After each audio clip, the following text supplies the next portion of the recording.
Ya estamos entre tardes y noches.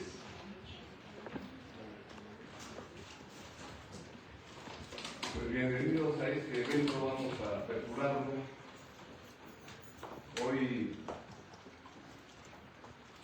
tenemos el honor de que nos acompañe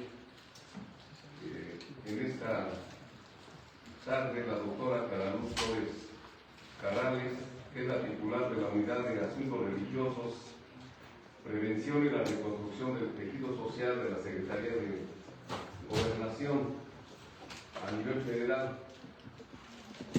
Tengo el honor de, en mi calidad de director del seminario de Seguridad del Estado, de aperturar esta sesión muy importante en nombre de nuestra directora, Sonia Venegas, con quien acabamos de estar ahorita, y que les envía a todas y todos ustedes un cordial saludo, porque estamos de plácemes, de fiesta, porque nos acompaña la doctora Clara Luz, y realmente pues nos trae un tema verdaderamente importante dentro de lo que es el Estado, las transformaciones y retos del modelo nacional de policía y justicia cívica.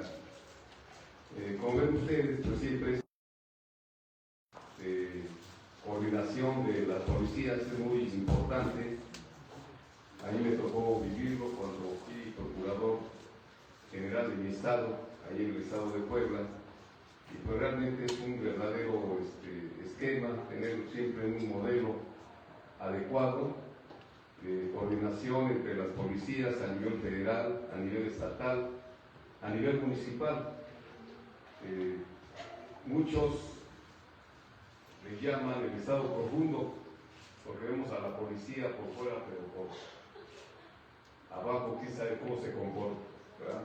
Y hoy estamos en este tema de los propósitos del Estado. Como ustedes saben, todos los estados tienen uno de los problemas principales, que es la seguridad pública, que garantice pues la tranquilidad de sus habitantes, y ese es uno de los objetivos que siempre venimos trabajando. Por eso hoy tenemos este honor de que nos acompañe, pues no únicamente alguien que conoce la parte teórica, sino que conoce también la parte práctica de cómo se manejan este tipo de problemas, pero además también nos va a hablar de un modelo, como lo acabamos de mencionar, en este sentido, de policía y justicia cívica. Así es, estamos esperando también al presidente del Colegio de Profesores de Teoría General del Estado, que en un momento dado se va a integrar, pero también por ir avanzando en esta conferencia, y yo diría una conferencia muy importante, yo le elevo de una conferencia magistral, y vamos a escuchar con mucha atención a la doctora Clara Luz Flores Carrales. Quiero mencionar que dentro de este esquema de esta sesión de trabajo, vamos a ceder el uso de la palabra a la maestra Lynn Paulina Gutiérrez Verdeja, a quien hemos solicitado que sea la moderadora de esta mesa de trabajo para que la lleve a cabo, también en este desarrollo. Y para nosotros es muy importante también alguien de su categoría, de la maestra Lynn, que sea la que coordine esta mesa. Por supuesto, quiero destacar la presencia de nuestro amigo, el magistrado Francisco Medina Padilla, profesor de nuestra Facultad de Derecho, quien además es presidente de la sala especializada en materia de propiedad intelectual del Tribunal Federal de Justicia Administrativa, pero además también gran conocedor del tema, de la materia, y quien va a ser también comentarista de este tema. Así es que, sin más, y con el propósito también de seguir avanzando en el desarrollo de esta sesión, le vamos a ceder el uso de la palabra a la maestra Lynn Paulina Gutiérrez para que lleve a cabo la moderación de esta sesión de trabajo. Bienvenidos a todos y todos ustedes. Adelante, maestra Lynn. Muchas gracias. Muy buenas tardes. Teoría General del Estado y al Seminario de Teoría General del Estado de la Facultad de Derecho de la UNAM. También es un privilegio compartir esta magnífica conferencia con tan destacados invitados. También agradecemos la asistencia de los maestros, maestras, estudiantes de esta casa de estudios. Con mucho gusto me permito dar una semblanza curricular de la doctora Clara Luz Flores Corrales, quien es egresada de la licenciatura en Ciencias Jurídicas de la Universidad de Montana. Tiene estudios en el CIA en Derecho Administrativo por la Universidad de Zaragoza y cuenta con un doctorado honoris causa por el CIGNE Colegio Superior de Certificaciones SC. Tiene una amplia trayectoria de la administración pública y en donde ha desempeñado múltiples cargos políticos, entre los cuales destacan los siguientes. Fue directora jurídica del municipio de General Escobedo en el estado de Nuevo León, así como secretaria del Ayuntamiento de General Escobedo de dicha entidad federativa. Se desempeñó como diputada local por el distrito 17, ha ocupado el cargo de presidenta municipal de General Escobedo en 3 ocasiones, fue secretaria ejecutiva del Sistema Nacional de Seguridad Pública, asimismo fue diputada federal en el distrito 3 y desde 2024 ocupa el cargo de titular de la Unidad de Asuntos Religiosos, Prevención y Reconstrucción del Ciclo Social. Como parte de su capacitación continua, ha participado en diversos foros, conferencias y congresos. Entre los más destacados está el reconocimiento a nivel nacional por el Programa de Seguridad y Proximidad PROSOL, inauguración de Puerta Violeta, Municipio Protector de Infancia y Adolescencia, Congreso Mundial por Cultura de Paz y Buen Trato. Fue presidenta de la Conferencia Nacional de Seguridad Pública Municipal, participó en Más Paz, Paz en nuestras ciudades, por la Organización de Naciones Unidas. Fue conferencista invitada en la presentación del modelo de seguridad en el Congreso Nacional de Policías Locales en Valencia, España. Asimismo, ha logrado consolidar diversos proyectos, ejemplo de ellos la prevención del delito con niños, en el que lanzó programas orientados a las artes, deportes y valores, ayudando también con becas. Para proteger a los niños, niñas y adolescentes de la violencia intrafamiliar, se crearon programas y centros que los atienden de manera integral. Para la protección de mujeres, lanzó proyectos como Puerta Violeta en el año 2018, que atiende, rescata y previene mujeres en riesgo de violencia de género, apoyando también con terapia individual y de familia.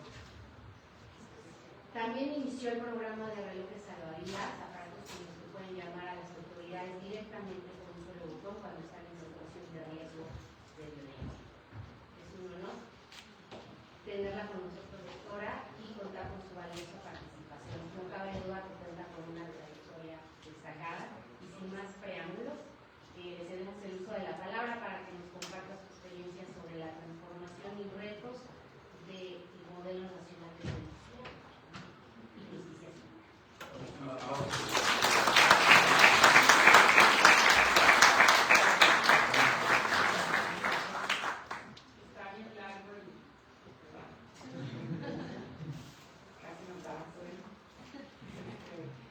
Muy agradecida por la invitación al Consejo de Maestros, de verdad, muchísimas gracias a la directora de la facultad.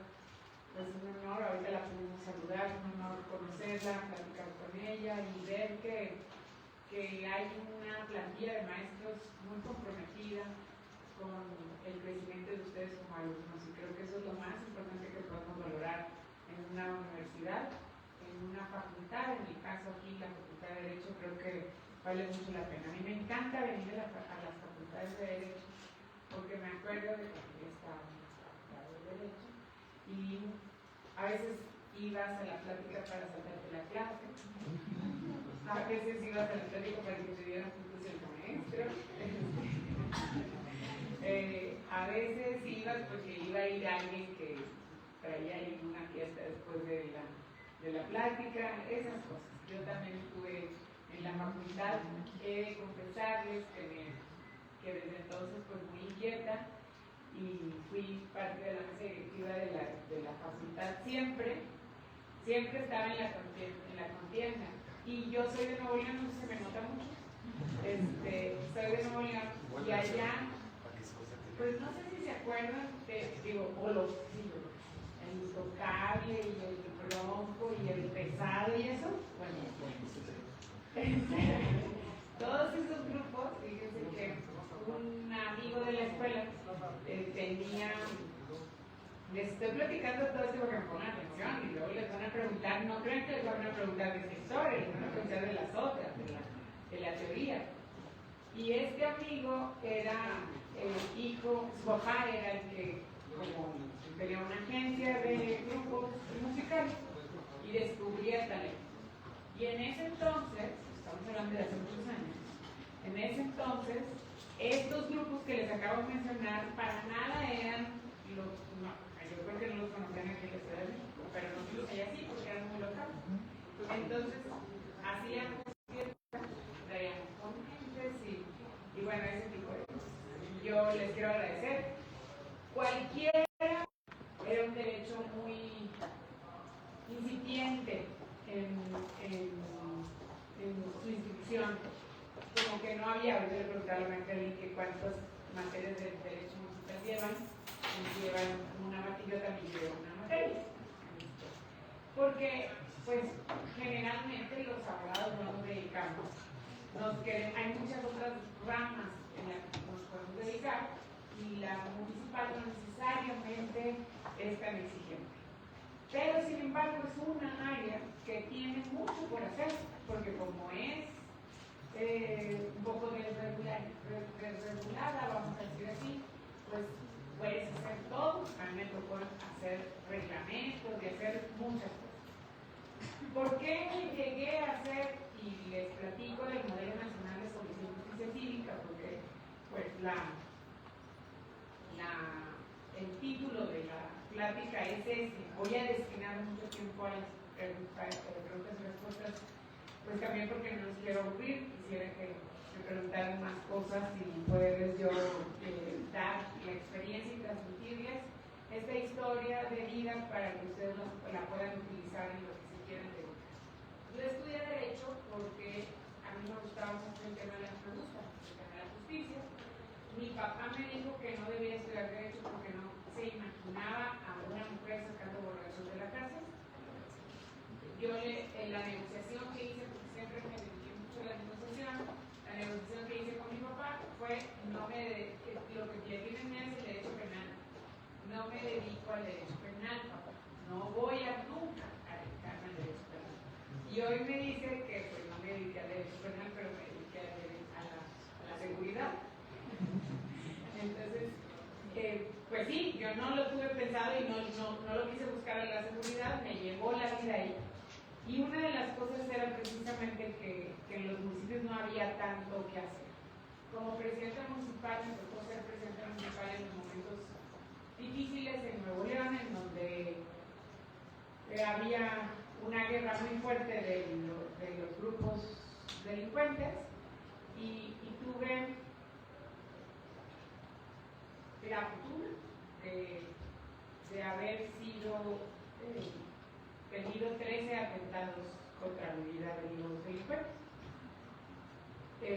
Y digo la fortuna porque si no, entonces no estoy aquí con ustedes, porque de ahí fue de donde dije algo está pasando, el sistema no está bien, no puede ser que si hay tantos policías, porque los policías no se dan cuenta de lo que pasa, o están coludidos o están de acuerdo. Algunos no estaban coludidos.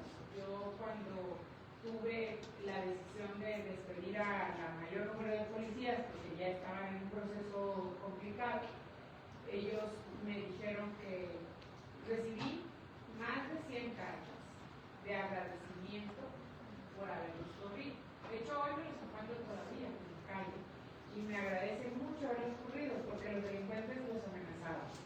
Sé dónde viven tus hijos, sé dónde vive tu esposa, sé todo tu entorno. Y si no me dices quién pasa por aquí o quién pasa por allá, pues voy a ir por tu familia. Y no tenían opción más que esa opción de decirlo. Y ya era por miedo, por amenaza. Y luego algunos les pagaban. Pero dicen, el que tú llegaste y me corriste, pues me permitió a mí dedicarme a otra cosa que no era eso. Porque el que no quería hacerlo, se lo llevaban a fuerza para hacerlo. Y el que yo los hubiera corrido, pues les permitió que estaban dedicados a otra cosa que ya no se puede. Conozco a su maestro Francisco en el Secretariado Ejecutivo del Sistema Nacional de Seguridad. A él le toca hacer la evaluación de la calidad óptima para los policías. Después de haber estado yo 3 veces como presidenta municipal en ese municipio. Y una de las cosas que más me llevó a ser presidenta municipal 3 veces es la confianza que la gente tuvo en su policía, no en mí. Y esa policía es esta policía, este sistema de hacer seguridad que se llama Protocol, que es un sistema, el puso así como una forma para identificar el sistema. Y es una policía, y es un modelo que hace que el policía sea preventivo y no reactivo, que sea un policía que esté pensando en cómo solucionar la problemática antes de resolver y de tener a delincuentes. Porque el policía que estamos acostumbrados a ver nosotros es un policía que su deber, que entendemos la mayoría, es detener al delincuente. Y en el caso de este sistema y este modelo, lo que queremos es que el policía inhiba la posibilidad de consecución de un delito. ¿Cómo? Pues muy lógico, porque mira, cuando ustedes vayan de vacaciones a donde vayan y se encuentren un policía y quieran cobrar unos tacos, pregúntenle al policía cuál es su nombre. Y les aseguro que van a ir con él y van a ir a sus tacos y van a hacer lo mejor. Donde vean, yo no sé si hay una ayuda esta parte de los traileros, que donde vas por la calle, por la carretera, en la que sea, y donde estén muchos trailers, ahí está muy buena la comida. Lo mismo es con los policías. Donde en los tacos que vean a una patrulla, que dice que está buena la comida. No es que se la regalen, es que conocen todas las de la localidad. Y si conocen todos los tacos, ¿cómo no conocen a Tuercas y al otro? Claro que lo conocen. Y saben que tienes hijo y a qué horas y dónde se junta y todo. Pero el problema es que ellos también luego se cansan. Porque detienen a Tuercas y no encuentran, no están tampoco, y hay que decirlo, algunos de ellos no están capacitados para ese proceso y entonces, pues en el proceso lo sueltan, ¿no? Y dicen, ahí viene Tuercas otra vez, no se sienten parte de eso. Entonces, uno de los últimos atentados, yo estaba embarazada de mi hijo y me aventaron una bomba en la casa y estaba en riesgo el niño y yo. Yo les había dicho a las personas que estaban en mi casa que me dijeron que me soltaron la banda, que tenían que cuidarme. Me dijeron que viene el ejército, ya viene el general, ya estamos, ya todos saben. Solo es que nos aventaron la bomba y que estaban tronando. La bomba cayó en las camionetas. Yo tenía camionetas Bimbo, porque obviamente era el último de los atentados que tenía algunos. Y estaba tomando las previsiones posibles. Y el fuego alcanzó las balas y empezaron a dispararse por el calor, los cartuchos, entonces se escuchaba muy fuerte. Y yo tenía temor por lo que se escuchaba, pero ellos me dijeron que el problema mayor era que el humo del blindaje de las camionetas que estaban encendidas le iban a hacer daño a mi bebé, porque yo lo iba a respirar. Entonces, lo que decidí es salir a ir por los demás niños de la colonia y tocarles la puerta para llevármelos a salvo de ese humo que les iba a hacer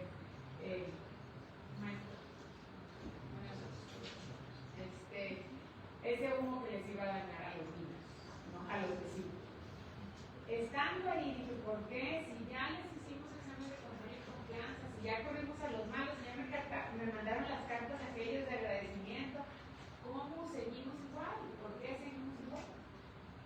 Y ¿por qué seguimos igual? Resulta que quienes dijeron que yo había llegado habían sido unos policías que ya tenían su examen de control y confianza pasado, que ya le pagaban más en ese entonces. Fíjense, en ese entonces el policía que menos ganaba, yo ya había empezado a hacer este modelo, el policía que menos ganaba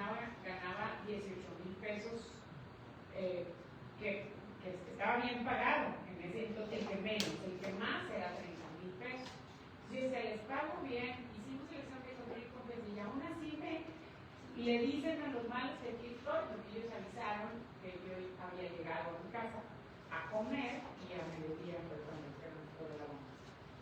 Entendí que no era de ellos.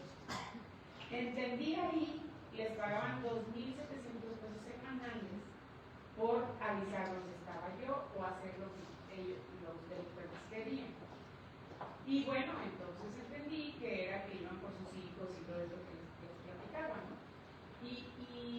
Y había que hacer un sistema de protección para no combatir de frente a los delincuentes, porque esa era una responsabilidad del Estado y de la Federación, y el municipio no tenía capacidad de respuesta para eso, pero sí capacidad de respuesta hacia la comunidad. Entonces hicimos el Modelo Nacional de Policía y Justicia Cívica, que hoy se llama así, que se autorizó el 8 de julio del 2019 por el Consejo Nacional de Seguridad Pública. No lo pensé, yo no pensé que se iba a autorizar así. Yo hice un modelo que fue muy exitoso, que bajó los índices delictivos, que aumentó la confianza de la ciudadanía y que aumentó la percepción de seguridad, que es algo que también se tiene que medir en efectos de seguridad, no nada más la baja de la incidencia. Y en ese momento me buscaron del gobierno federal y me dijeron que era lo que había hecho, que si me les podía enseñar a los demás presidentes municipales lo que yo había hecho, y entonces así fue aumentando y llegó el momento en que hicimos el modelo nacional basado en el modelo del municipio que hice. ¿En qué consiste el modelo? El modelo consiste en aspectos importantes. Uno, la justicia cívica. No la justicia cívica de estacionar bien nuestro carro, ni caminar por la banqueta correcta, ni no. La justicia cívica entendida desde el primer contacto de las personas con un sistema de justicia. Y ahí lo que hicimos en la justicia cívica fue un trabajo extraordinario para mí. Los jueces de barandilla, el principal factor de la justicia cívica tiene que ver con que las sanciones no sean sanciones coercitivas y que sean sanciones formativas. Normalmente son, no sé, ¿cuánto cobran por estar tomando un tiempo aquí? Nadie quiere decir porque no se exhibe. No quieres decir porque no se exhibe, pero no sé, ¿qué les cobrarán de multa? ¿1,000 pesos? A los que lo hacen, ¿verdad? Aquí no hay nadie que lo haga. 600 pesos. Bueno, aquí no hay nadie que lo haga, pero a quien lo hace le cobran entre 600 y 1,000 pesos.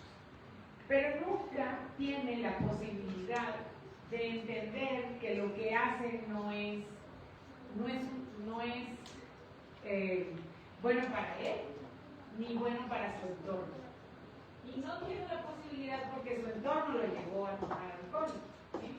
Este sistema, la policía de proximidad, que iba de la mano con la justicia cívica, les voy a decir los componentes, son 4 componentes. Es la justicia cívica, la proximidad social, que es la parte de la policía experimentada en un proceso de proximidad y de información, investigación y análisis, prevención, atención a víctimas y violencia de género. Esos son los 4 pilares del modelo. La policía de proximidad era una policía que en lugar de encontrarse, por ejemplo, a una persona en vía pública, le decía, ¿por qué estás tomando en vía pública alcohol? Le decía, no estás tomando en vía pública porque hay una falta de reglamento, la próxima vez, o sea, no llegaba y le decía, te voy a llevar, y la persona le sacaba el billete de 50 pesos para que no me lleves. ¿Sí? Su eficiencia no estaba basada en las detenciones que hicieron. Su eficiencia estaba basada en la reducción de la incidencia delictiva en su zona. Solo era su zona. No lo permitía que saliera de su zona.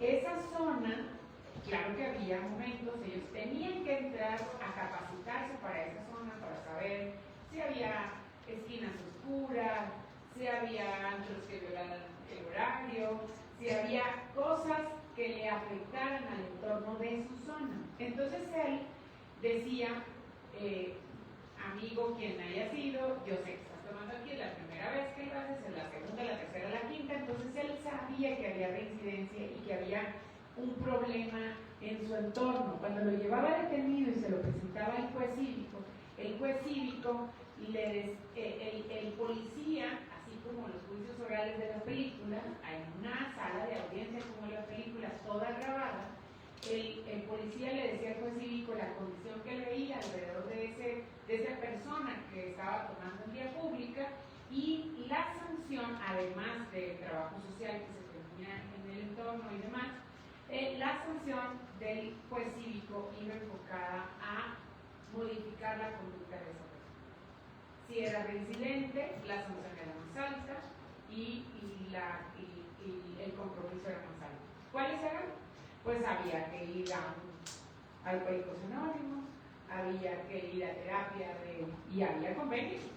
Y si no iban, van a decir ustedes, pues qué padre, porque no pagaban, se iban y no iban, no, pues si no iban, como ese policía estaba en esa misma zona y permanentemente estaba y sabe dónde están los tacos más buenos y sabe dónde vive el tuercas, sabía dónde vivía él. Y si él no iba, el juez cívico le decía al policía, que me detuviste, no ha ido a su terapia. Había todo un sistema para que los policías y los jueces cívicos permanentemente tuvieran información y que esa información nos llevara a modificar la conducta de cada quien. Por ejemplo, les voy a decir una cosa que hicimos con el tránsito. Las multas en tránsito en ese municipio no son, y no las pone el tránsito, las pone el juez cívico. El tránsito levanta un acta y el tránsito tiene la carga de la prueba, no el ciudadano en el tránsito.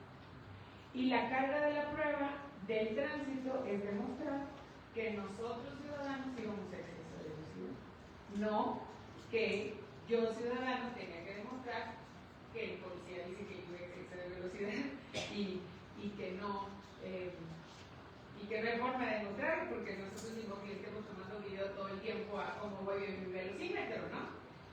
Como era, el policía le daba un citatorio a la persona, le decía, yo vi que ibas a exceso de velocidad, tal y tal, puedes ir a tal lugar, a llamar a este teléfono porque tienes todo listo.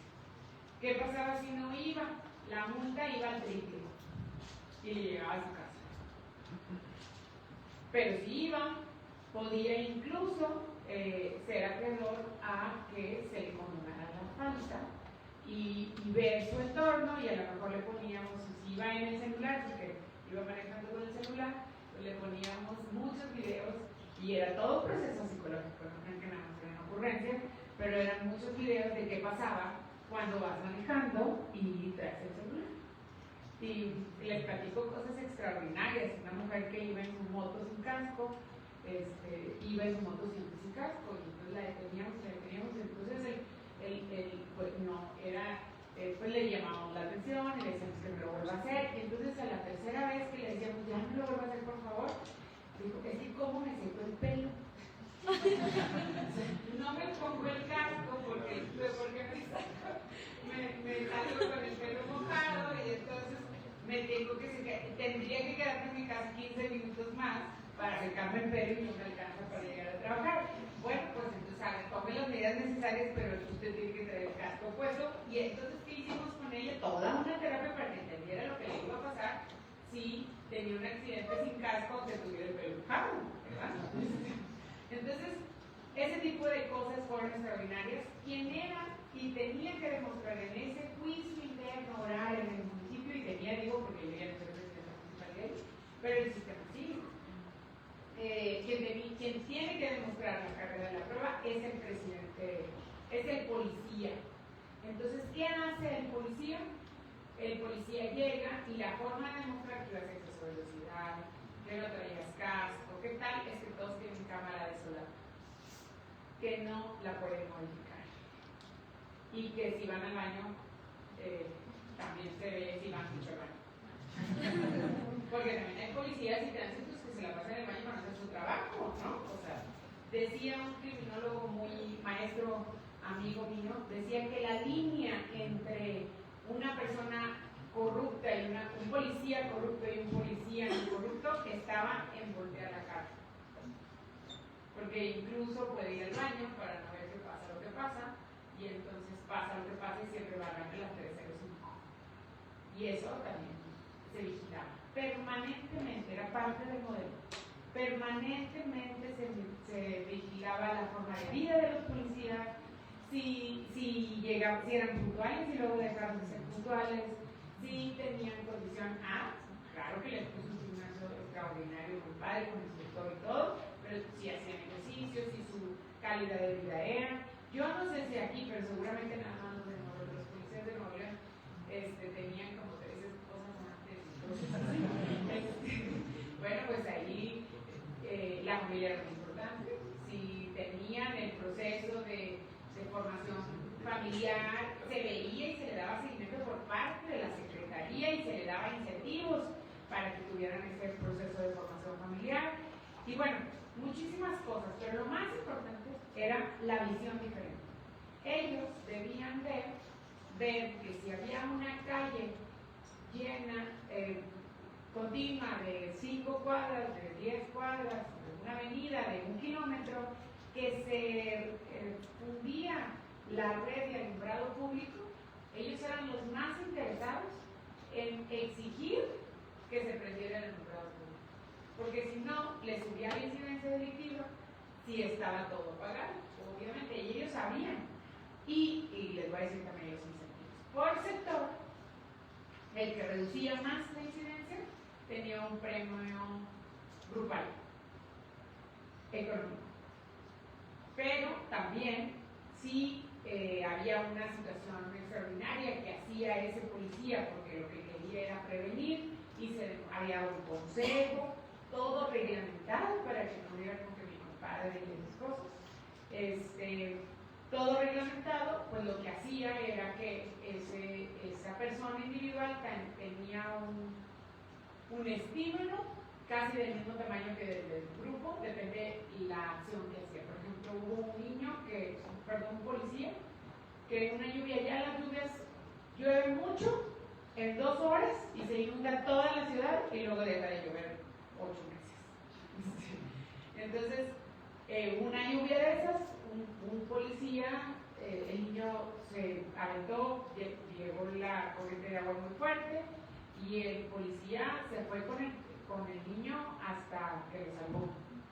Bueno, pues estaba en riesgo la vida, ese tipo de cosas eran para darle incentivos más a ese policía. Pero lo más importante era que ellos sabían que eran reconocidos por todos. Los incentivos se daban en frente de su familia.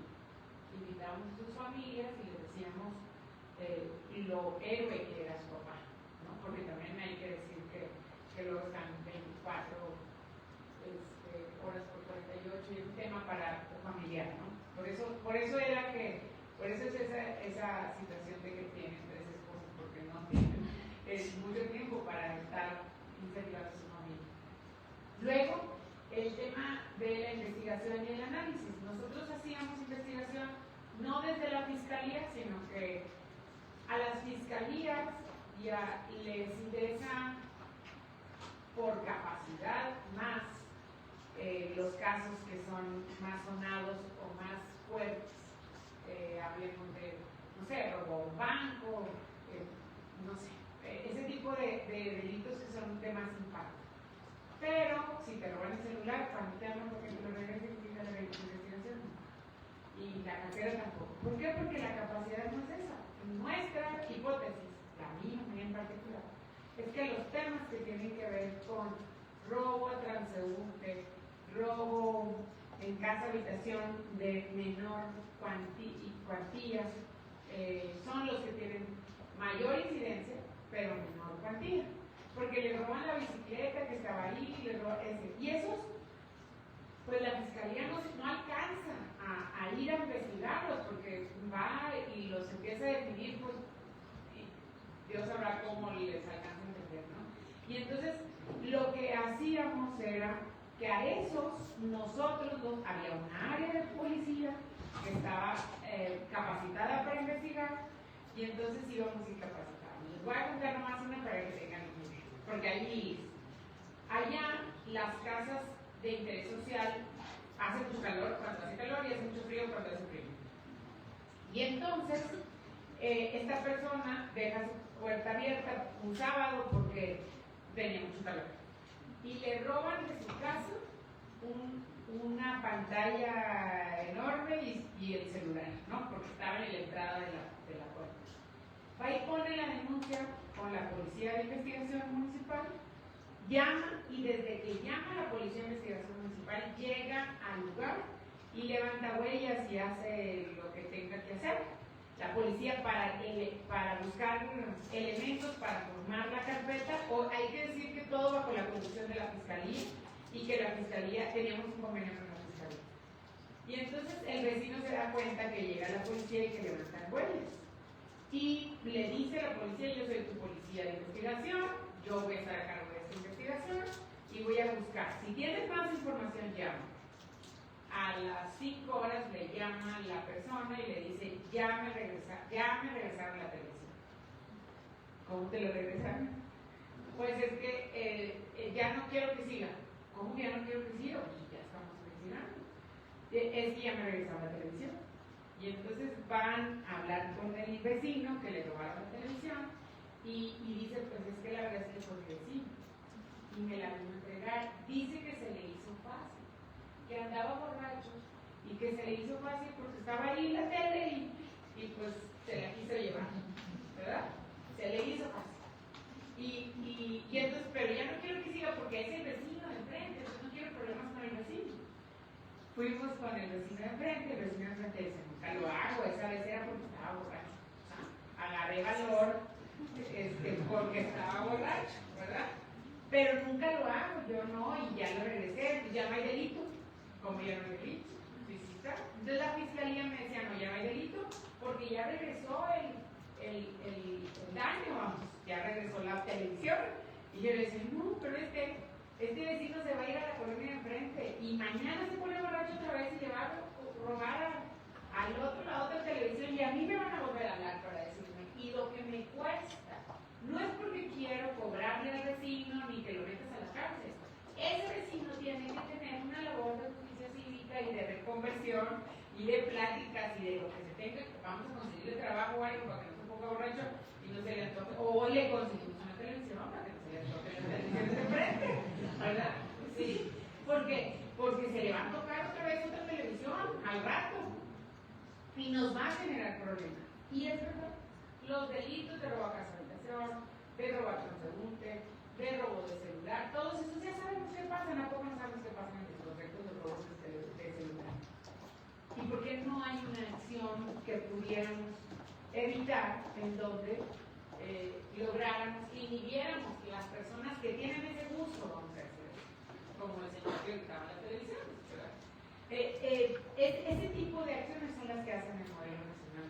Bueno, este modelo que se convirtió en el modelo nacional de policía y justicia cívica. Y esa investigación y ese análisis es de delitos que son menores, de menor cuantía y de mayor incidencia. Sí son delitos, pero son de menor cuantía y de mayor incidencia con convenio con las fiscalías. Luego, la parte de la atención a víctimas. Esa ya nomás las voy a contar súper rápido porque ya les iba a hacer preguntas y respuestas y yo me agarré contándoles muchos chismes. Pero les cuento uno. Había un sector, así como estaba el municipio dividido en sectores, que no bajaba la violencia familiar y que me hablaban y me decían: es que aquí yo me reunía mucho con los policías y le daba mucho seguimiento y me decían: es que aquí la violencia familiar está muy alta. Y les decía: ¿qué haces con la violencia familiar? Al domicilio. Y el policía decía: no, pues yo llego ahí y está muy alta y por eso no puedo bajar el robo a negocio. ¿Qué tiene que ver el robo de la violencia familiar con el robo a negocio? ¿Por qué no puedes bajar? Es que no puedo bajar porque me quedo atendiendo a la señora que golpearon. ¿Y qué le dice a la señora que golpearon? Pues nada, lo que puedo, la acompaño. ¿Cómo? Pues tienes que tener capacitación para poder acompañar. Entonces no alcanzo a ir a ver, cuando me llaman del negocio que robaron, no alcanzo a ir a ver qué pasa porque estoy atendiendo a la señora que golpearon. A ver, ¿no? Entonces hicimos una policía específica para eso, los capacitamos para eso. Ellos llegaban de reacción inmediata, atendían a la persona, tenían los conocimientos básicos indispensables para atender la problemática en el caso de violencia, y luego llegaba esta otra policía especializada que les daba la atención. Esto que dijo la maestra Lynn de la Puerta Violeta era un lugar interinstitucional con sociedad civil, con medición, con evaluación, en donde se le daba la atención, el acompañamiento y se buscaba la prevención permanente de la violencia contra la mujer. Logramos llegar al momento en donde había señoras que decían, yo no voy a poner una medida, a exigir una medida cautelar de que no se acerque mi agresor a mí, porque a mí me cuida la persona. O sea, era una cosa extraordinaria de confianza entre a la policía. Digo era porque era cuando ella era presidenta, claro. Sigue siendo el mismo sistema, porque la confianza era, la policía llegaba e identificaba cuál era el nivel de riesgo, verificaba el nivel de riesgo incluso si ponía estos relojes que tenían, no eran más que tenían un GPS que le daba seguimiento en dónde estaba ella y cuáles eran sus puntos de contacto. Ella decía dónde trabajaba, dónde vivía y dónde vivía el agresor, y entonces la policía de ese sector pasaba, obviamente pasaba por su lugar y le sonaba la torreta, y entonces el agresor sabía que ahí andaba la policía, y entonces inhibía. ¿Por qué sucede la violencia familiar? Porque en realidad, ¿qué pasa? Que sabe el agresor que puede tener sobre una persona que es más débil, no importa si es mujer o si es adulto mayor o lo que sea. Entonces, buscamos la raíz del delito y entonces generamos esta área que es de atención a víctimas y violencia de género. En el tema les hablé de la violencia de género, de familiar, pero no les hablé de atención a víctimas, que es un aspecto similar, pero cualquier otra víctima que pudiera haber sido de cualquier otro delito. Con esto creo que les he platicado bastante. Traigo muchas más notas y chismes que les puedo dar, pero me gustaría mucho que me preguntaran para ver qué tanta atención me pusieron y si no les preguntamos qué tal, ¿verdad? Muchas gracias a todas y a todos. Gracias.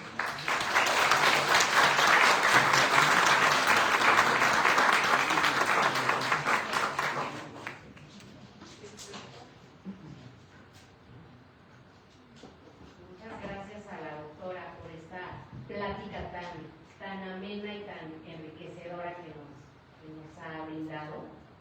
Y qué interesante este modelo. Primero felicitarla porque pues, tan exitoso es ese modelo que ahorita se está implementando a nivel nacional, y que este cambio de paradigma de esa policía reactiva que nos platicaba, en donde iba justamente responde al delito, y ahora que sea preventiva, ¿no? Buscando justamente esta cercanía con la ciudadanía, y qué interesante, de verdad. Muchas gracias. Y si le parece a la doctora, antes de entrar a las preguntas y respuestas, podemos hacer el uso de la palabra al magistrado doctor Francisco Medina Padilla, que nos pueda platicar al respecto. Tan interesante siempre sus participaciones. Magistrado, tenemos el uso de la palabra. Sí, voy a ser muy breve. Ustedes ya me conocen, estoy hablando. Y te quiero dar la bienvenida también al maestro Jesús Ángel, presidente del Colegio de Profesores de Teoría General del Estado. Y está junto. Gracias, Clarus. Doctora Clarus, es un gusto tenerla entre nosotros.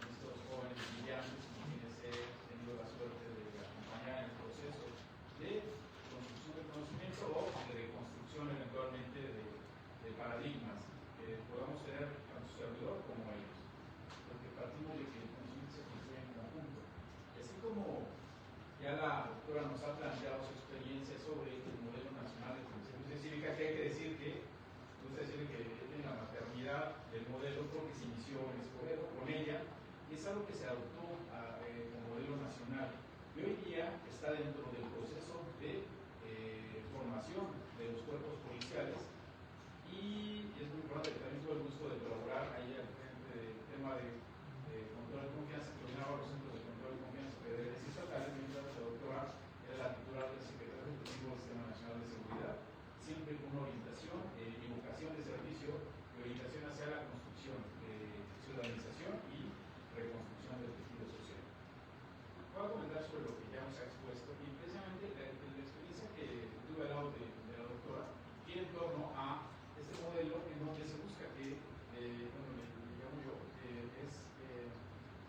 reinserción de los policías a la sociedad.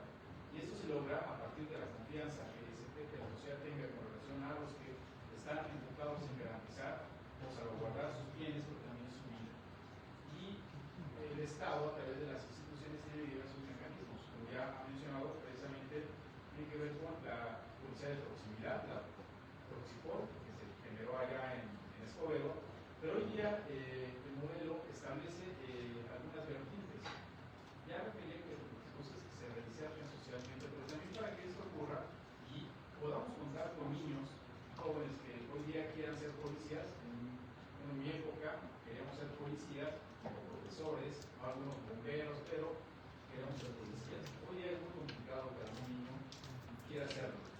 Y esto es a partir de esto se busca que se consolide a través de un modelo integral, en donde se le denomina dignificación policial, que es algo que desde el secretariado y con la doctora a la cabeza del mismo se buscaba establecer dignificación no solamente con acceso a mejores salarios, eso es un complemento y es determinante, es muy importante, pero también tiene que ver con el reconocimiento de la comunidad, y esto es algo que se logra sobre lo que ya mencionó, la proximidad, el interés que se puede generar con los temas del ámbito local, espacial, digamos del ámbito municipal, pero también el acompañamiento de la misma sociedad para que su trabajo sea, además de valorado, respetado. El control y este modelo de dignificación incluye, además de salarios, la capacitación. Si no tenemos policías que estén debidamente capacitados, no van a poder llevar a cabo su labor conforme a la misma Constitución, que bien saben, el artículo 21 es lo que establece la seguridad como obligación del Estado, pero también desde el Estado y las instituciones le dan un giro a lo que es la visión de seguridad. Desde el 2018 a la fecha se busca que se consolide una paz positiva, y paz positiva desde la atención al delito desde sus causas. Por eso ya contamos con algunos elementos que buscan mitigar esas carencias que se tenían en el pasado con relación a buscar una equidad o igualdad o acceso a diversos satisfactores de los jóvenes, pero también de los adultos. De igual forma, la capacitación lo que permite es que en la parte inicial, que es la administración de justicia, digamos, se pueda contar con elementos, como ejemplo, desde elementos básicos de criminología. Si un policía llega y sabe delimitar la zona donde se cometió un presunto delito o algo, se cometió un delito, y si no lo resguarda debidamente, lo que puede ser un hallazgo no se convierte y no se resguarda debidamente, no es un indicio, y ese indicio no pasa a ser prueba plena ya en la parte o las etapas hasta llegar al proceso mismo, lo cual dejaría vulnerable a la víctima, pero también a la sociedad. Por eso el modelo es integral.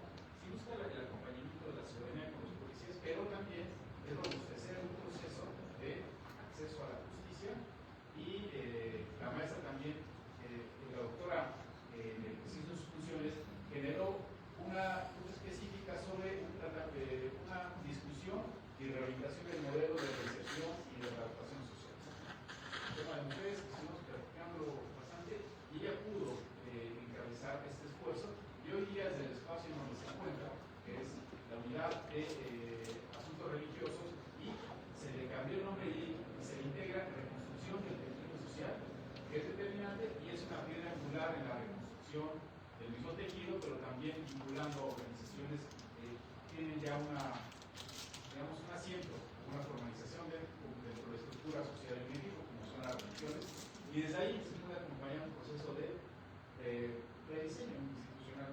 Yo, saben que uno de los campos es expresar las ideas, o sea, hablar mucho. Aquí me cortaría para poderlos escuchar a ustedes y aprovechen precisamente que se encuentra hoy con nosotros la doctora aquí, así que pues no sé. Muchas gracias.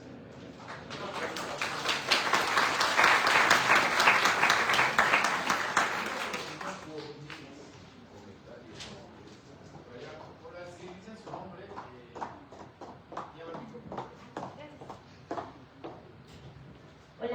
noches, soy Marisol Díaz, soy alumna del profesor Francisco y bueno, la verdad es que me deja muy sorprendida toda la intervención que tiene la doctora, porque bueno, también soy de un municipio de Puebla y pues no sé, creo que es diferente. Ah, qué casualidad, así el destino. Pero bueno, también creo que vivir la experiencia de su municipio pues es diferente al verlo en la ciudad, porque bueno, creo que tenemos como más esta pues calidez o esta relación con la gente en lugares chiquitos, entonces creo que pues sí es diferente. Entonces pues, estoy impactada de ver que el modelo nacional de policía pues surgió en un municipio de entrada, fue por una mujer en una etapa en la que pues apenas estaba iniciando como esta perspectiva de derechos humanos. Entonces bueno, en marco del 8M me gustaría preguntarle pues qué tan difícil fue para usted como presidenta municipal, que era pues joven, que ya la googleé y pues me parece que tenía aproximadamente como 35 años, era una presidenta joven, y bueno, digo, o sea, el hecho de ser mujer, y bueno, antes de la perspectiva de derechos humanos y todo, creo que eran retos pues todavía más importantes. Digo, si ahorita es difícil ser presidenta municipal, si es difícil pues también implementar como esta parte sociológica en las políticas públicas, creo que pues hace, no sé, 10, 12 años pues lo era mucho más. Y bueno, el hecho de toda esta lucha que implicó para pues ahora estarlo implementando a nivel nacional, creo que es un reto. Entonces, bueno, esas eran las preguntas. Y la otra, pues, sería enfocada como a la parte económica, porque, bueno, toda esta capacitación y toda esta prevención del delito, reinserción social, pues creo que también eran, en cuestiones económicas, pues una gran inversión. Entonces, pues también me gustaría como saber si o sea, en términos económicos, o en los costos que tuvo para el municipio, o sea, si se tuvo que recortar otras áreas, o como qué es lo que se optó para poder financiar este programa. Muchas gracias.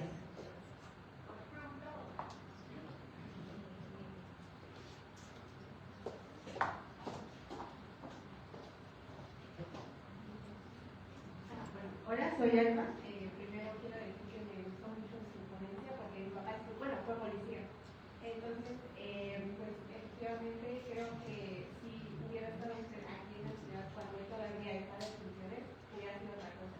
Porque, o sea, él me contaba cosas horribles que pasaban dentro de estos cuerpos de seguridad. Entonces mi pregunta es, respecto a los policías que están dentro de estos cuerpos, ¿cómo se lleva el tratamiento psicológico que tienen ellos? Porque a mi papá le daban cursos de cómo actuar y todo eso, pero jamás tocaron el punto de su psicología. O sea, los dejaban muy velados y sí la afectó. O sea, yo lo veía yo no, o sea, está muy, muy olvidado este tema. Me parece que se llama trauma arcaico, ¿no? Lo que viven ellos. Y también me parece muy interesante lo que decía de la reinserción de los policías a la sociedad, porque justo la compañera mencionó el 8M, y yo recuerdo que el año pasado fui a la marcha, y había una porra en específico, o sea, que yo cuando la escuché yo me ofendí, o sea, yo como hija de policía me ofendí, porque decía, la que no vive es por, la que no vive es por, o sea, ¿cómo, no? Entonces, este modelo de reinserción, ¿cómo se llevaría a cabo? Porque igual luego yo no sabía que los niños de ahora, niñas también, les da pena decir que sus papás, sus mamás son policías. Porque, o sea, la imagen que tenemos de los policías es que son corruptos, que cuando le vas a dar la mordida para que ya tienen que ir. O sea, entonces, creo que la violencia hacia los policías es demasiado grande. Porque igual yo, bueno, una pequeña anécdota que me decía mi papá, que cuando a él lo mandaban a las manifestaciones, las personas se le ponían enfrente de él y le decían, no, bueno, con otras palabras, ¿no? Pero le decían, a ver, quítate el arma para ver si muy hombre. Entonces, igual como eso, cómo va ligado a la psicología, pero cómo orientarían a estas personas que están viviendo de estos cuerpos para controlar sus emociones. O sea, porque mi papá es una persona súper tranquila y ¿de dónde lo aprendió? Porque, o sea, él no recibió ningún curso de gestionar emociones. Voy a contestar esas dos. Decirles que en una corporación judicial, entre el 30% y el 40% de los elementos de la corporación judicial son policías porque querían hacer justicia, porque quieren ser policías. El resto, o sea, el 70 o el 60%, son policías porque no tuvieron otra opción de trabajo. ¿Sí? Fíjense el imagen, está altísimo. Solo el 30% quiere ser policía y hacer justicia y hacer bien su trabajo. El otro 70% necesitaba un trabajo. ¿Cuál es el reto del secretario de seguridad de donde sea, del gobernante, ya sea delegado, alcalde, presidente municipal, gobernador, gobernadora? El reto es que ese 70, que ese 30 se convierta en 70, que les guste su actividad, a lo que ellos se dedican. Y la forma de que les guste es encontrando las habilidades. Yo me traté de decirles todo lo que les dije 50 minutos, tratando de que fuera un poco más interesante para ustedes, pero hay todo en el Modelo Nacional de Policía y Justicia Civil, hay todo un sistema para evaluar las habilidades de cada uno de los elementos que entran a ser policía. Sí, hay una persona que tiene habilidades como tu papá, que podía ser más compasivo y que entonces él iba para la policía profesional. Pero si había no les mencioné la policía de reacción, porque tiene que haber una reacción, tiene que haber el que se pone loco en algún lugar y que tienen que someter y que tienen que capacitar. Este modelo fue el merecedor de la primera recomendación positiva de derechos, de uso de la fuerza positivo de derechos humanos. Uso de la fuerza positiva. O sea, alguien nos demandó porque usamos la fuerza y dijeron que la usamos mal y se comprobó porque tiene cámaras de trabajo, porque todas esas cosas, y entonces se comprobó que el uso de la fuerza fue debido y que no se violentó ninguno de los derechos humanos de la persona a la que se le detuvo y se le sometió con el uso de la fuerza. ¿Qué quiero decir con esto? Que hay que darles el ejemplo y que tenemos que encontrar cómo estados sobre eso estamos trabajando, encontrar, por eso el modelo nacional, por eso que los presidentes municipales se inmiscuyan en el proceso de los modelos, porque la tarea es de los jefes que logren que ese 70, que no le importaba ser una policía, se convierta en policía mejor servidor público. Pero les tengo que decir algo, que retos son muchos y enlazo de los dos retos, por eso quise contestar estas dos. Imagínense que yo llegué a esa corporación así como estaba y las mujeres policías imitaban a los hombres policías porque no había forma y actuaban como ellos. Y a cuántos videos ahorita, pónganle ahí, googleenle cuántos videos no hay de mujeres violentadoras y uso indebido de la fuerza. Policías. ¿Por qué? Porque el único sistema que conocieron de hacer seguridad fue ese, el uso de la fuerza, el reactivo, el de sometimiento. No conocieron otro sistema. Entonces lo que nosotros hicimos fue, porque es muy importante la presencia de la mujer en una corporación policial. No puede dejar de haber. ¿Por qué es muy importante? Porque tiene habilidades diferentes la mujer. ¿Sí?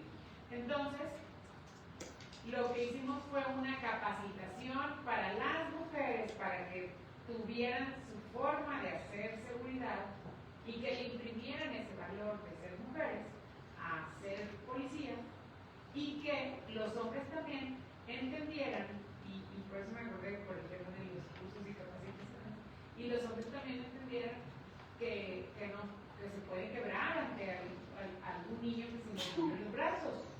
Vamos, que ese fuera uno de los traumas que no necesariamente eran de eso, eran más fuertes.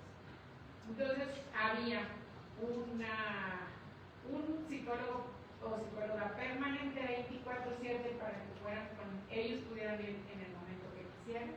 Había un tratamiento especial para quienes teníamos algunas heridas por balazos, por algunas circunstancias específicas, y quienes daban esas capacitaciones pues eran personas que estaban en permanente capacitación también, porque también a los psicólogos, imagínense lo que viven los policías, que los psicólogos teníamos que retirarlos, estaban trabajando 6 meses, teníamos que retirarlos del proceso de contacto con el policía y luego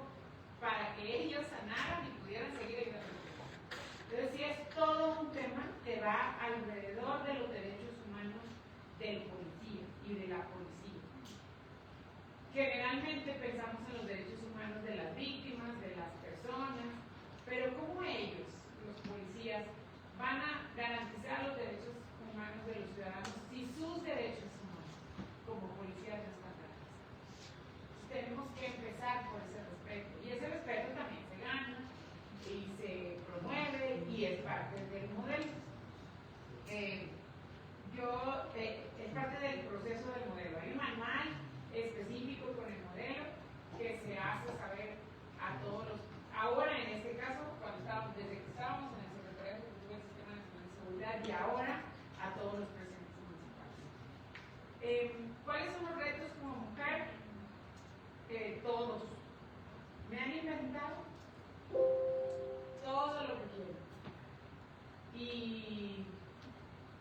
Y yo les digo que pues vale la pena, porque habrá quien se desiste, ¿no? Porque es esta parte de intimidar, luego someter, luego aumentar,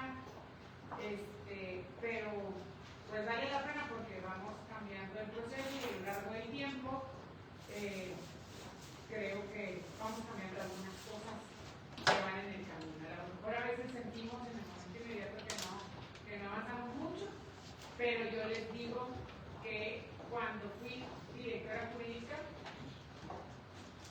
yo creo que fui de los primeros titulares de gabinete y de directora jurídica. Bueno, les confieso que aprendí de fútbol porque era directora jurídica única mujer. Y entonces, antes de que empezara la junta, bueno, Monterrey, Tigres de Rayados. Y entonces, ¿quién ganó? Y que si tuvo la culpa, pero que si tuvo la culpa no sé quién, y que si tuvo, y yo, callado, no podía ser parte de la conversación. Entonces aprendí fútbol para poder decir que si lo había hecho bien el árbitro o no. ¿Sí? Entonces, pero es parte de la adecuación y hay que tomarlo así. Yo no estoy de acuerdo en que lo tomemos desde el enojo y desde el no entendimiento y, insisto, compasión hacia quienes hemos sido parte de un sistema. Porque las mujeres y los hombres hemos sido parte de un sistema en el que se nos enseñó que así eran las cosas. Pues a mí mi papá no quería que fuera abogada porque era una carrera de hombres y iba a sacar a los borrachos de la cárcel. Y mi papá lo hacía con su mejor esfuerzo porque me quería mucho, ¿sí? Entonces tenemos que entenderlo así, no debemos de enojarnos desde allá. Y también cuando nos inventan cosas, pues tampoco tomarlo personal, tomarlo que nos lo inventan desde donde viene. Miren, les voy a platicar una cosa. Pero voy a meter el dedo al chisme mío. Mañana, hoy, ¿puedo decir eso?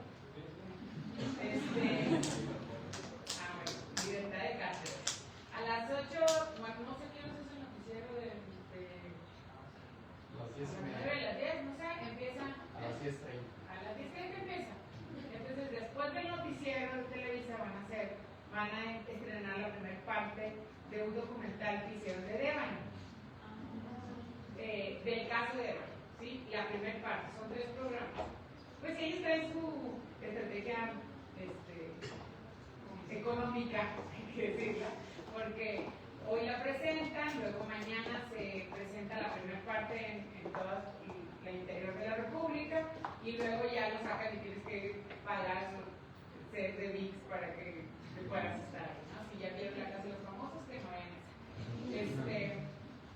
Resulta que a mí me invitan a participar en eso porque yo en el 99 siendo directora jurídica cerré ese negocio donde encontraron Marta a Devani. Yo tengo lucha jurídica con ese negocio desde el 99.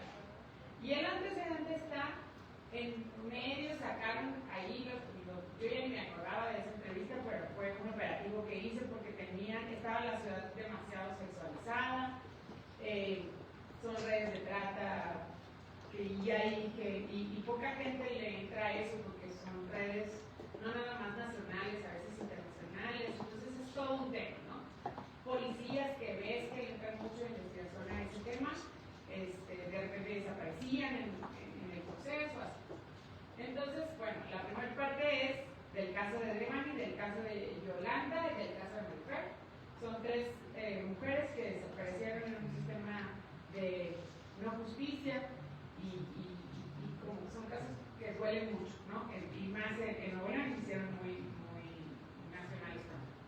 segunda parte de la contextualización de la sexualidad de la ciudad.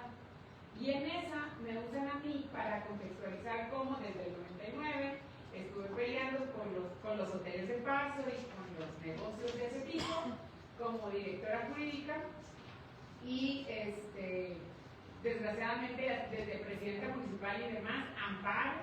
Luego, siendo yo directora jurídica, me fui a ser diputada porque yo quería ser alcaldesa y políticamente no me dejaron y me metieron a otra. Y la otra ya había logrado una demolición de un hotel de paso así, jurídicamente después de un juicio de 10 años casi, y a esta mujer le dan 5 millones de pesos y le da permiso. Y entonces a mí se me hizo muy poquito dinero para todo el esfuerzo que yo había hecho para poder demoler ese hotel. Ese tipo de cosas me llevaron a que dijeron que el negocio, que yo era, que mi marido era el dueño del hotel que yo cerraba. No sé entonces por qué seguimos casados, ¿verdad? No era así. La tercera parte del documental hace toda una investigación de los dueños de los hoteles y cómo eran, ¿no? Eso ya se los spoileré. Ya si no lo quieren ver, pues no lo vean, pero les cuento que lo que me pasó es que ayer me sacaron un video en donde, con la inteligencia artificial, en donde mi marido está dando instrucciones que yo debo de ser la SAR antitrata. Entonces, y además me dice como no me corto, o sea, de risa porque hay que tomarlo de equilibrio. Esas personas, ¿quiénes mandaron a hacer ese video? Pues probablemente los dueños, probablemente mis adversarios, probablemente los de la plata en la torre, que bueno que hicieron el video en lugar de seguirme a mí, ¿verdad? 13 atentados, pues sí hablan de eso. Ahora que se fueron los que se fueron, yo estaba muy contenta porque iba uno de los que andaba detrás de mí, y si salía, son cosas que tienes que vivir con ellas, pero ¿qué prefieres? Eso, y que te inventen y que te digan, y que tú sabes lo que es verdad y lo que no es verdad y que vas a seguir luchando por lo que tengas que luchar. O, para mí, sería dormir intranquilo, porque no te duermes. El primer atentado que me cometieron era los policías municipales, todos, con armas largas que se supone que no traían en ese momento, me encañonaron en mi camioneta, todos. Era una cosa, afortunadamente el chofer que traía yo en mi camioneta no era de los policías, mi casa estaba cerca y chocamos patrullas y nos metimos en mi casa. Y le hablé al ejército y le dije que tengo miedo porque el gobernador me había amenazado diciéndome que me saliera de mi municipio porque si ellos tenían el control. Entonces yo le dije, pero yo ya te puse la denuncia. Y si me pasa, yo no voy a dejar al que me vote por mí así. Y entonces me meto en mi casa y tal. Y entonces le hablo al ejército y le digo que ya me dio miedo porque el general que estaba ahí me dijo, muy bien, usted, qué bueno que le contestó que usted no se iba a salir de su casa. Pues sí, pero a la hora de eso, le hablé y le dije, ya me dio miedo. Me dijo, está bien, quédese ahí y le doy 3 días para que tenga escoltas con usted. Para que consiga escoltas de su confianza, ¿sí? Y porque nosotros no podemos escoltar, el ejército no puede escoltar a un civil. Y usé esos 3 días también para analizar si quería seguir siendo presidente municipal. Tenía 2 días de ser presidente municipal. Y dije, ¿será lo correcto? Porque yo lo que quería era pues hacer reglamentos y todas estas historias que les conté del derecho municipal, no eso. Y dije, voy a ir a renunciar. ¿Y quién se va a quedar en el que sí que? Y pensé en nombres y quién se tenía, porque jurídicamente solo miembros del ayuntamiento podían sustituirme y tal. Y vi los nombres y dije, fulanito, le voy a dar amigable para decirle que por qué el bache, que por qué la luminaria, que por qué yo. Perenganita, así, uno por uno. Y dije, a ver, lo que estoy viendo yo es que yo no pudiera vivir con dejar de ser presidenta municipal, porque le estuviera exigiendo aquí, o sea, por eso estoy aquí, mejor me quedo y me callo y le entro a donde le tengan que entrar. Así es. Entonces, prefiero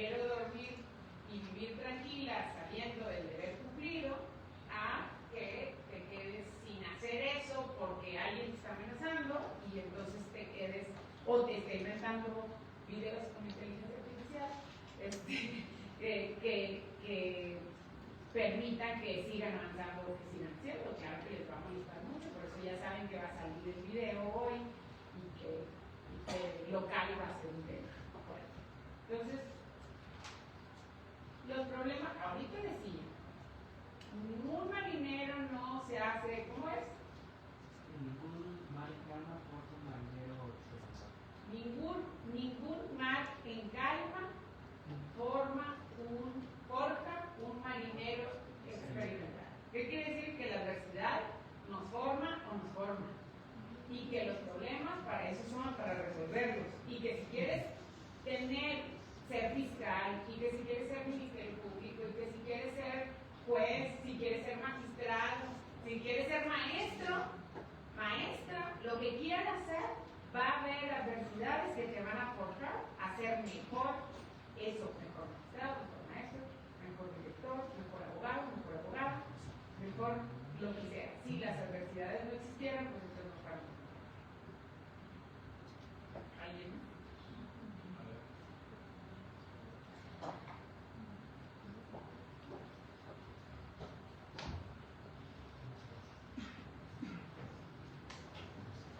Buenas noches, maestros, maestras.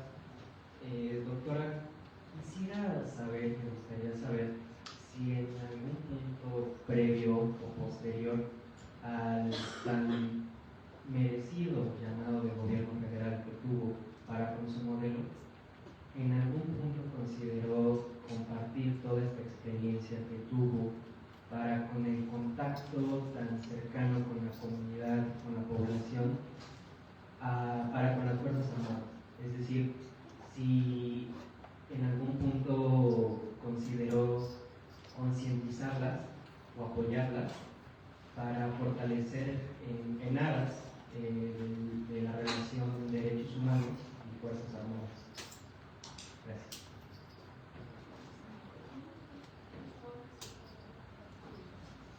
Hola, buenas noches. Pues primero me gustaría decirle que es una mujer admirable. Respeto mucho sus ideales y los comparto. Y va muy relacionado con eso mi pregunta. ¿Cuál cree que ha sido la aceptación de la población? O sea, la población ha aceptado de una buena manera estos cambios, esta reinserción y este cambio de la estructura. Y, o sea, ¿cuál ha sido como lo más difícil de hacer un cambio literalmente en toda la estructura que tenemos? Y, o sea, prácticamente, no sé, a lo mejor yo soy un policía, no lo trato mal, pero, o sea, estaría esperando que me pida una mordida o que haga algo. Entonces, o sea, siento que eso también es un reto bastante grande.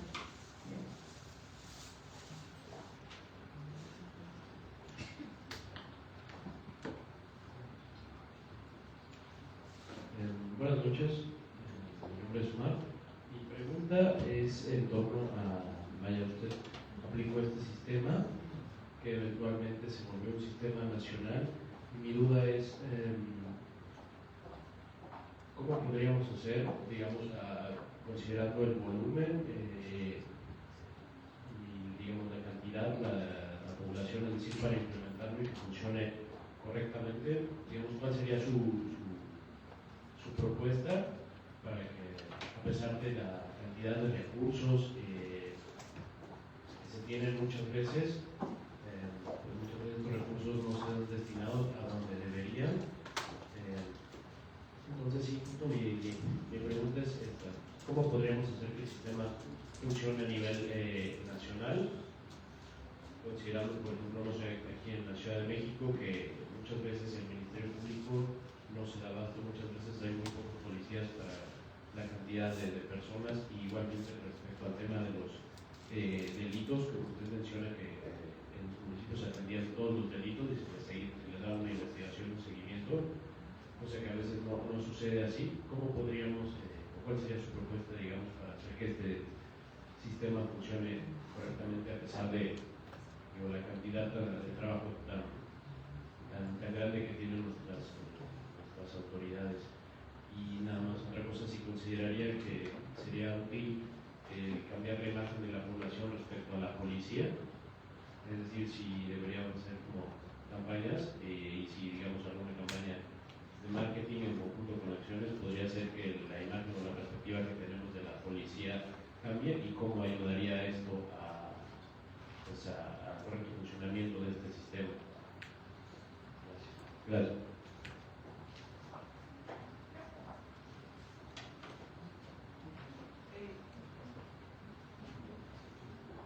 La experiencia como presidenta municipal y como portadora del modelo, me toca compartirla con algunos y muchos presidentes municipales a la hora de estar en el Secretariado de Salud del Sistema Nacional de Seguridad. Los presidentes municipales tienen algún contacto con el Secretario Ejecutivo.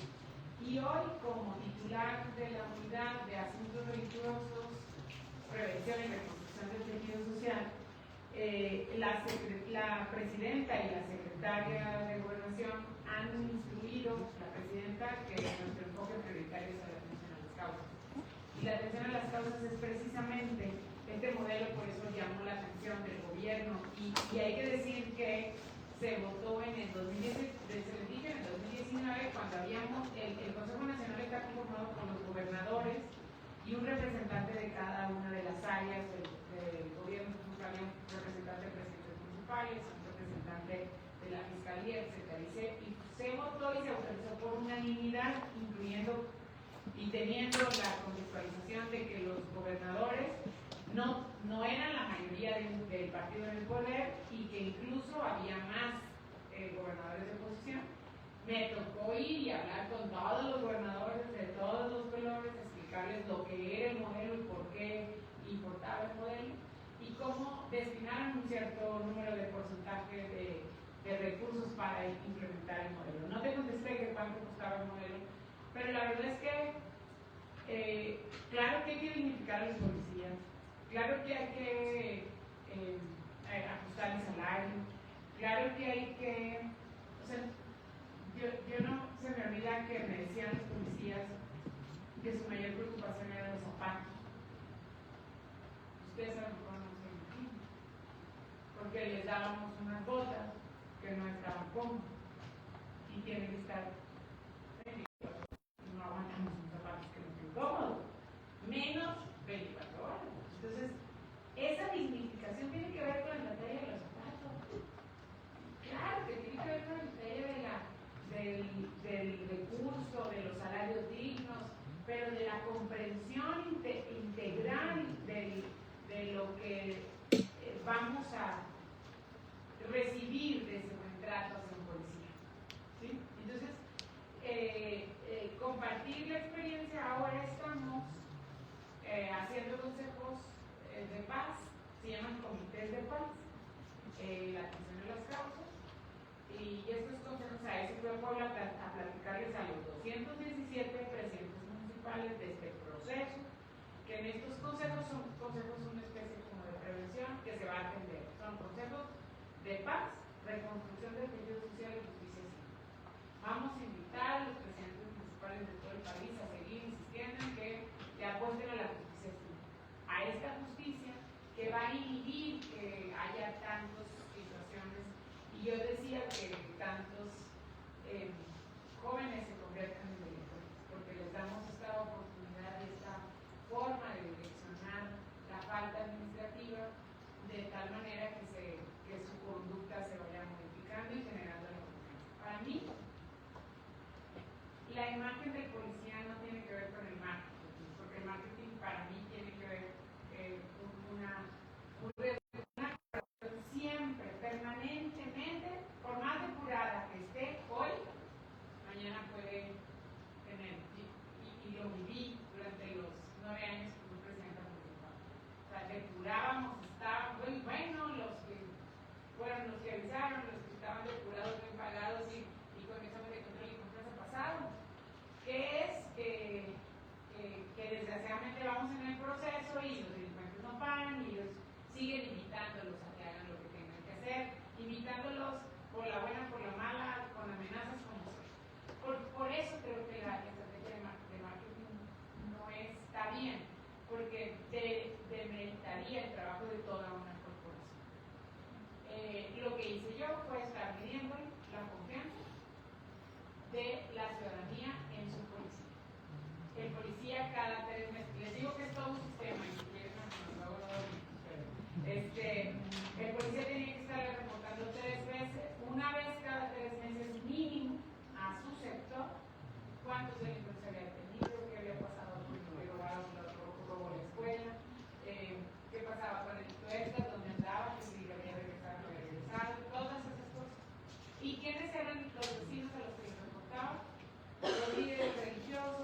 iba ese policía, el jefe, con los demás que formaban parte de ese sector. ¿Qué hacía que los policías se comprometieran mucho más en su trabajo? Porque ellos eran los mismos que iban a rendir cuentas. Y que además, pues como iban periódicamente, pues no podían decir la misma mentira cada 3 meses. Tenían que hacer que esa justificación fuera verdad. ¿Sí? Entonces, con eso aumentaba la confianza. Entonces, hay que lograr que los policías les demos herramientas a los policías para aumentar la confianza en la ciudadanía. Y entonces así vamos a tener respeto por la profesión del policía. Y eso es un conjunto de muchas cosas. Estos consejos lo que buscan es que todos estos que les platico que a los que les reportaban los policías, les reporten en los municipios